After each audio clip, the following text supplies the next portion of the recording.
موضوع ہے توبہ اور استغفار کی اہمیت اور فضیلت۔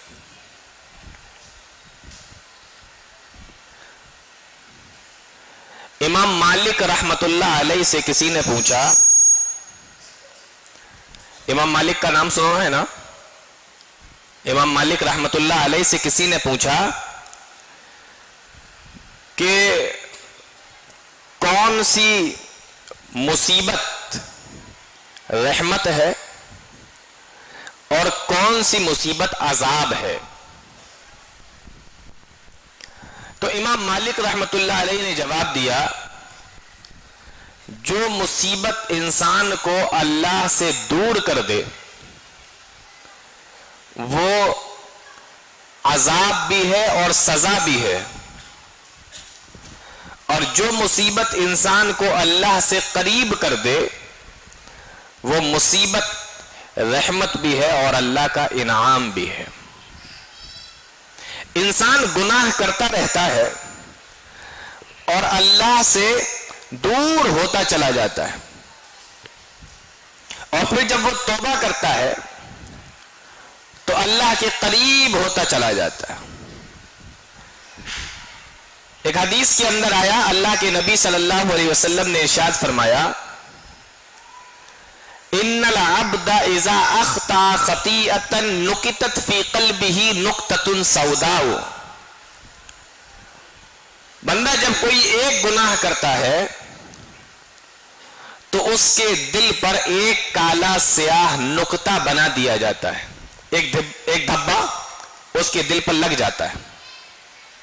فَإِذَا هُوَ نَزَعَ وَاسْتَغْفَرَ وَتَابَ سُقِلَ قَلْبُهُ، پھر وہ جب توبہ کرتا ہے، استغفار کرتا ہے، ڈرتا ہے، سُقِلَ قَلْبُهُ، تو اس کے دل کو سمجھ لیجئے کہ صاف کر دیا جاتا ہے، وہ دھبا وہاں سے ہٹ جاتا ہے۔ لیکن اگر وہ گناہ پر گناہ کرتا چلا جائے، ایک کے بعد دوسرا کرتا چلا جائے، تو اس کا دل ان کالے سیاہ دھبوں سے پورا کالا ہو جاتا ہے، پورا سیاہ ہو جاتا ہے، دل کالا پڑ جاتا ہے، اور اسی کو کہتے ہیں کہ دل پر اب زنگ لگ گئی ہے۔ اور اسی کو اللہ رب العالمین نے قرآن کریم کے اندر فرمایا، کلا بل ران علی قلوبہم ما کانوا یکسبون، ہرگز نہیں، بلکہ یہ تو وہ لوگ ہیں جن کے دلوں پر ان کے گناہوں کی وجہ سے زنگ لگ چکا ہے، ان کے کرتوتوں کی وجہ سے ان کے دل کالے پڑ چکے ہیں، سیاہ ہو چکے ہیں۔ اب سوال یہ ہے کہ دل گناہ کرتے کرتے کالے ہو گئے اور انسان گناہ کرتے کرتے اللہ سے دور ہو گیا، تو اب وہ اللہ کے قریب کیسے آئے؟ اس کا وہ کالا دل ایک روشن دل میں کیسے بدلے؟ اس کا وہ سیاہ دل سفید دل کیسے ہو جائے؟ اللہ رب العالمین نے بتایا، وَمَن يَعْمَلْ سُوءًا أَوْ يَظْلِمْ نَفْسَهُ ثُمَّ يَسْتَغْفِرِ اللَّهَ يَجِدِ اللَّهَ غَفُورًا رَحِيمًا۔ وَمَن يَعْمَلْ سُوءًا، جس شخص نے بھی کوئی غلط کام کیا، برا کام کیا، او یظلم نفسہ، یا گناہ کیا، اپنی جانوں پر ظلم کر لیا، ثم یستغفر اللہ، پھر اس نے اللہ سے توبہ کی، معافی مانگی، استغفار کیا، ثم یستغفر اللہ یجد اللہ غفورا رحیما، تو وہ اللہ رب العالمین کو معاف کرنے والا پائے گا، رحم کرنے والا پائے گا۔ مطلب اتنے گناہ کرنے کے باوجود بھی اگر آدمی توبہ کر لیتا ہے تو اللہ بخشنے والا اور رحم کرنے والا پائے گا اللہ رب العالمین کو۔ ایک بات آپ کو بتاؤں، اگر کوئی انسان گناہ کرنے کے بعد توبہ کرتا ہے، استغفار کرتا ہے، معافی چاہتا ہے اللہ رب العالمین سے، تو اللہ رب العالمین اپنے اس بندے سے کتنا خوش ہوتا ہے۔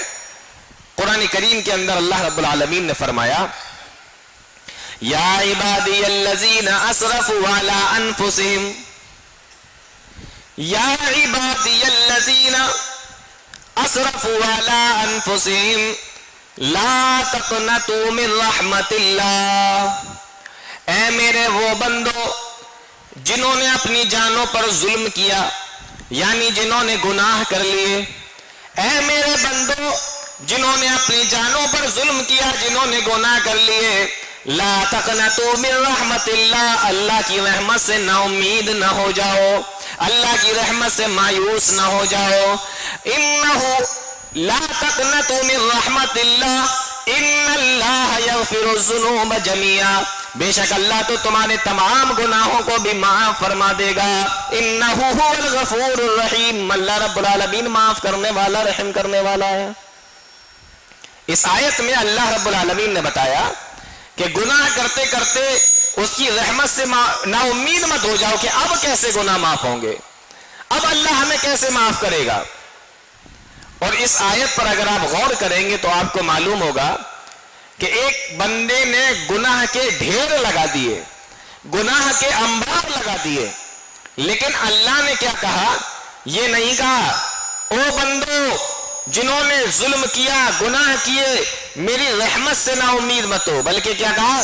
اے میرے بندو، اتنا گناہ کرنے کے باوجود بھی اللہ رب العالمین اپنے بندوں سے میرے بندوں کہہ کے بات کر رہا ہے. نہیں سمجھ میں آیا؟ اتنا گناہ کرنے کے باوجود بھی اللہ رب العالمین جب مخاطب کر رہا ہے بندوں کو تو کیا کہہ رہا ہے؟ اے میرے بندو. اب بھی وہ اپنا ہی مان رہا ہے، اب بھی آپ کو دور نہیں جانے دے رہا ہے، رحمت سے نا امید نہیں ہونے دے رہا ہے، اپنا کہہ کے پکار رہا ہے. ایک بیٹا اگر اپنے باپ کا کہنا نہ مانے، باپ ایک بار برداشت کرے گا، 2 بار کرے گا، 5 بار کرے گا، 10 بار کرے گا، اور اس کے بعد میں جب وہ دیکھے گا کہ اس کے گناہ اور اس کی غلطیاں اور اس کی نافرمانیاں بہت زیادہ ہو گئی ہیں، بڑھتی چلی جا رہی ہیں، تو ایک وقت وہ آئے گا کہ کہے گا کہ جا تو میرا بیٹا ہی نہیں، میں تجھے اپنا بیٹا ہی نہیں مانتا، میں تجھے جائیداد سے بے دخل کرتا ہوں، جہاں من کرے وہاں چلا جا، جہاں چاہے وہاں چلا جا.